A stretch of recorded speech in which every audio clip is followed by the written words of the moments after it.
Em observando o atual quadro geográfico da Terra, nele constataremos a existência de aproximadamente 196 países a comporem o mosaico das nações, profundamente diferenciadas entre si, línguas e dialetos distintos no mesmo continente, religiões predominantes em alguns lugares e em outros a multipluralidade de pensamentos nesse campo, abrindo espaços para lutas e batalhas ideológicas que se arrastam há séculos.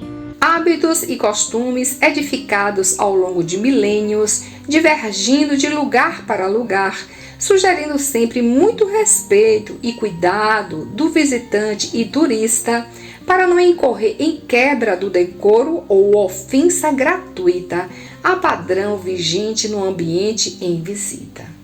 E certamente que essa diversidade torna o mundo plural, permitindo que cada um encontre o clima emocional, histórico e cultural mais propício ao seu modo de ser.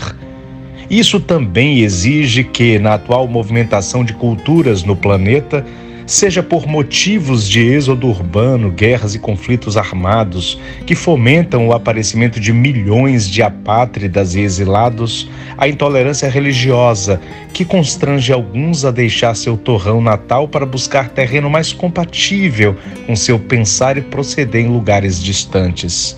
O atual Campeonato Mundial de Futebol, ainda em curso, bem reflete essa pluralidade de ideias e culturas, levando milhares de ocidentais a visitarem o país sede da Copa, se submetendo a rígidos padrões de comportamento e cultura bem diferentes de seus territórios de origem. Repressão do país sede a determinadas manifestações no campo das liberdades religiosas ou dos direitos das minorias, como as mulheres, dão conta do imenso fosso de compreensão e de cultura de valores cultivados e tidos como lugar comum em outros lugares.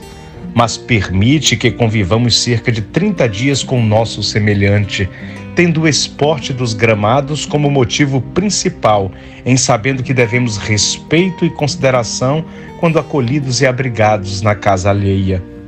Alguns comportamentos nos parecerão primitivos e arcaicos, totalmente fora da realidade do século XXI, mas não para eles, que diante de nosso liberalismo poderão nos taxar de depravados e devassos.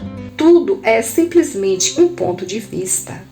Para quem desejar ser expulso ou deportado, bastará simples afronta ou desrespeito a um costume local, criando um incidente diplomático perfeitamente evitável pela aceitação de que o outro tem o direito de se organizar socialmente conforme sua história e suas crenças.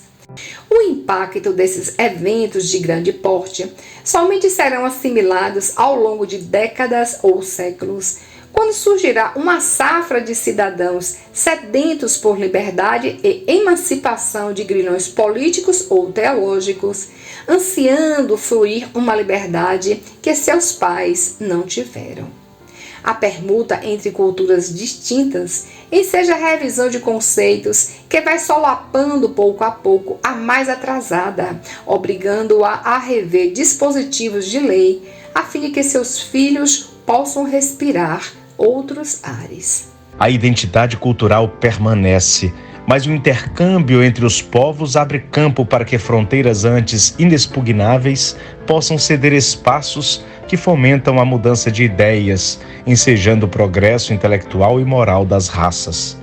O casamento da lei de progresso com a lei de evolução resulta num amálgama novo, onde elementos distintos se fundem para o surgimento de novos biotipos, fazendo a sociedade terrestre avançar para novos horizontes.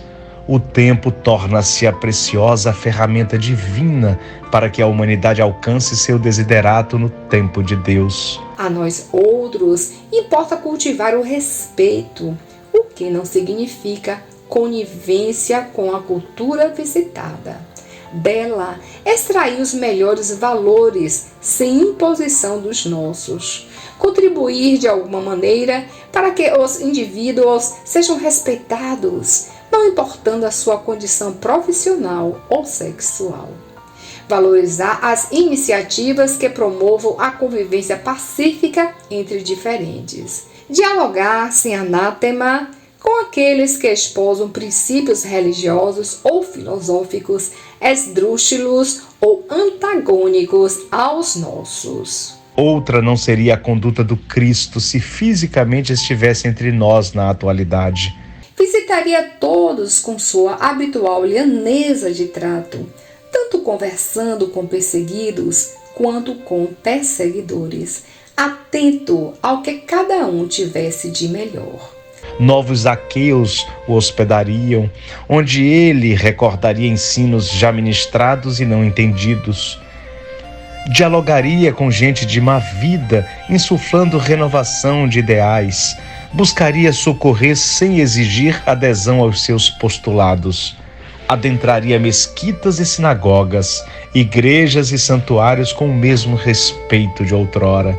Em recorrendo à sabedoria popular, observaríamos o brocardo popular de Na Terra de Sapo de cócoras com eles, adotando o princípio da gentileza e da tolerância para com os marcos culturais e religiosos vigentes em terras que nos são desconhecidas.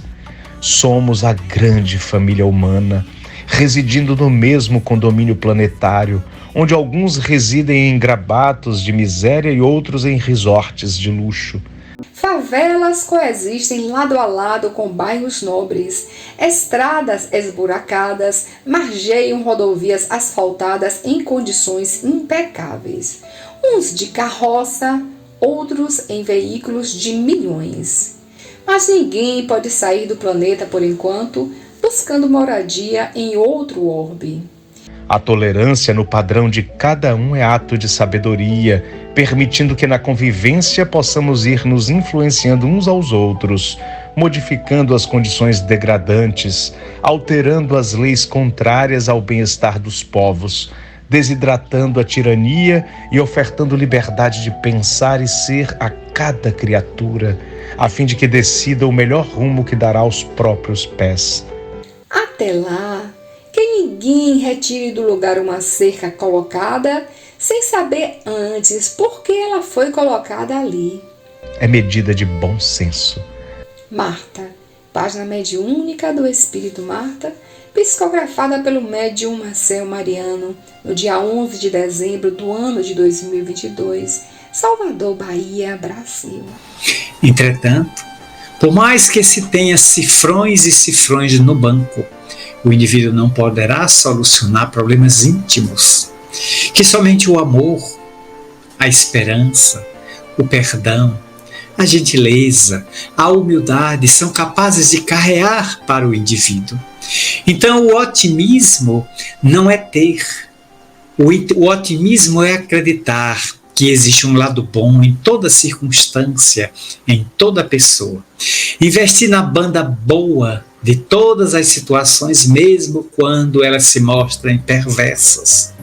Foi o otimismo, casado à esperança, que sustentou milhares de pessoas nos campos de concentração do nazismo da Segunda Guerra Mundial, onde eles aguardaram, de maneira muito paciente, que as forças dos aliados, dos soviéticos e dos americanos, pudessem chegar àqueles guetos de miséria e degradação, rompendo os arames farpados, derrubando as tábuas apodrecidas dos barracos onde se homiziavam homens, mulheres e crianças que, se não fossem salvas, teriam como destino os fornos crematórios, a decapitação, o fuzilamento hediondo, naquela que foi uma das maiores carnificinas da história, deixando 70 milhões de mortos.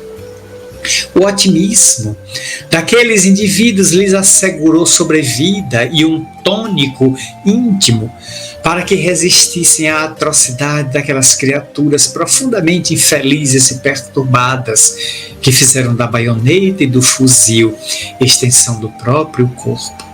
O otimismo das famílias que hoje fogem do Afeganistão, buscando os países vizinhos ou atravessando vastos continentes para virem à América do Sul e ao Brasil, buscarem refúgio para que, em um país de cultura, de língua, de comportamentos completamente diferentes daqueles adotados no Afeganistão, eles começarem vida nova.